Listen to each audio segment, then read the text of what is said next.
হ্যাঁ, এটা কি ডিম ভাঙেছেন না? ডিম ভাঙছেন। এটা হচ্ছে একটা ফ্লেভার, কিন্তু খাদ্য কর্তৃপক্ষ থেকে এই ফ্লেভারগুলো দেওয়া নিষেধ।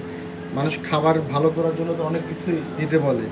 আর এটা হচ্ছে আপনার কাপড়ের রং বা ইন্ডাস্ট্রিয়াল কালার যেটা বলে, এটা একেবারে ব্যবহার নিষেধ। এগুলো ব্যবহার খেলে ক্যান্সার হয়। মানুষের যে ক্যান্সার হয় না, এই রঙগুলো খেলেই ক্যান্সার হচ্ছে। তো এইগুলো কি করে রাখছেন না? হ্যাঁ, কি নোংরা পরিবেশ! হ্যাঁ, এই যে সব আটা ওটা সব ফালাই রাখছেন, দেখছেন এই যে কি অবস্থা। এটা যে কাঁচানি হয় যে ভিতরে, পরিষ্কার টরিষ্কার করতে হয় না, এগুলো তো খায় মানুষ। ঠিক আছে, এটা তো বাংলাদেশের মানুষ বাসে কম রাইড। হ্যাঁ, কারণ আপনিও তো খান। আপনি খান, আপনার বাচ্চা যায়, আপনার বাচ্চা থেকে আরেক ফ্যাক্টরি রুটি কিনে খাইতে প্রতিদিন